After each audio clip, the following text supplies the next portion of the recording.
What's going on, guys? It's Loafler and welcome back to another SCUM video.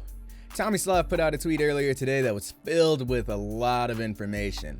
So we're going to dissect this tweet and we're going to see what's coming next for SCUM. If you guys do enjoy the content, make sure to hit that like button and subscribe so you never miss out on any updates, tips, or gameplay videos. I really do appreciate it, guys.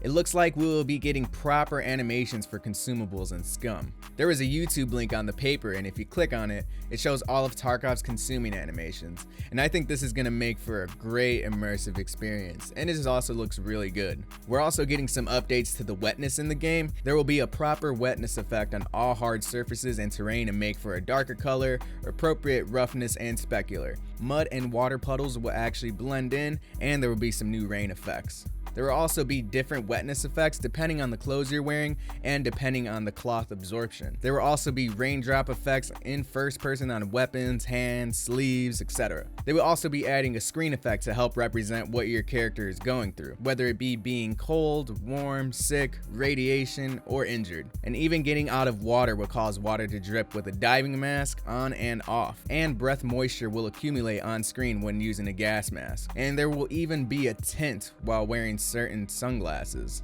Next, we'll be getting a foliage rework, and I think the foliage is already great, but they will be reworking continental areas, snow foliage, and rocks to match the coastal level of quality.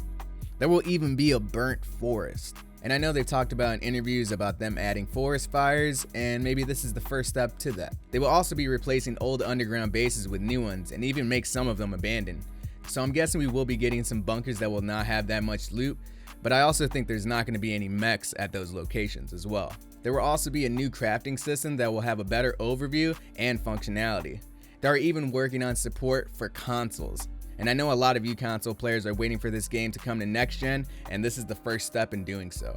We will also be getting vehicle upgrades, so I'm imagining some type of like Mad Max vibes to vehicles, and it says at the top of the paper, for vehicles from collected scrap. So I'm guessing we will be able to add some metal scrap to our vehicle to prevent bullets from penetrating and hitting us. There will also be new weapons coming into the game.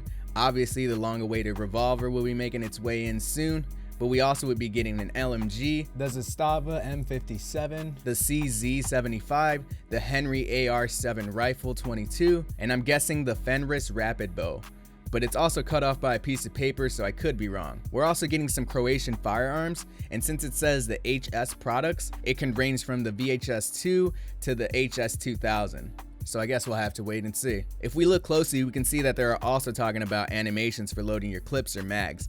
And they teased this a while ago, and I think it's going to be really good for gameplay flow and also for immersion factors as well. So I'm hoping we can expect to see it in game soon. And this next part is a bit of speculation, but we might be getting some more fleshed out weapon customization. I'm guessing this because it says pull internal part out in place and switch between similar, where that can mean different weapon parts can be used for different guns. But what do you guys think it could be? Let me know in the comments below, guys. Now the next piece of paper is a bit hard to read, so if you guys do catch something that I didn't, make sure to comment them down below, alright? But as I said before, we will be getting a new crafting system. It looks like there will be some type of inventory overhaul, along with the metabolism and medical system coming in. Next on the list is the cooking rework, which I know many of us want in game because the cooking right now is a bit buggy. We're also getting a base building upgrade, so hopefully we can have some more customization to bases, possibly build our own cabin. I'm not sure.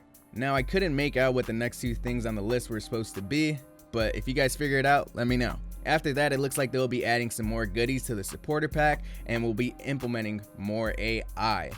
Hopefully we get some Tech 1 guards or even Mr. Brenner sometime this year. The next one I can make out is the level design, so we should be seeing more POIs in the new sectors soon. I'm still waiting for that resort, man. They then highlighted melee, so maybe martial arts will be implemented sometime this year. But again, guys, this is all speculation. I couldn't read the next one, but the second word on there is detonate. So maybe we will have some self-detonators for C4s or other explosives. And the last thing I could read was the spawning system. Now I know that the lore is that the prisoners parachute onto the island, so maybe that might be something we'll be seeing in the near future, or they might just change the way that we spawn in some other fashion. I'm not too sure. Now I know this was a small tweet, but I think there was a lot of information regarding what's next for SCUM. So tell me, guys, what features are you excited to see come to SCUM? Do you have any suggestions for what they should be adding? Let me know in the comments below, guys, and thank you to every single one of you for taking the time to watch this video. I really do appreciate it. I'm Loafler, and stay toasty out there.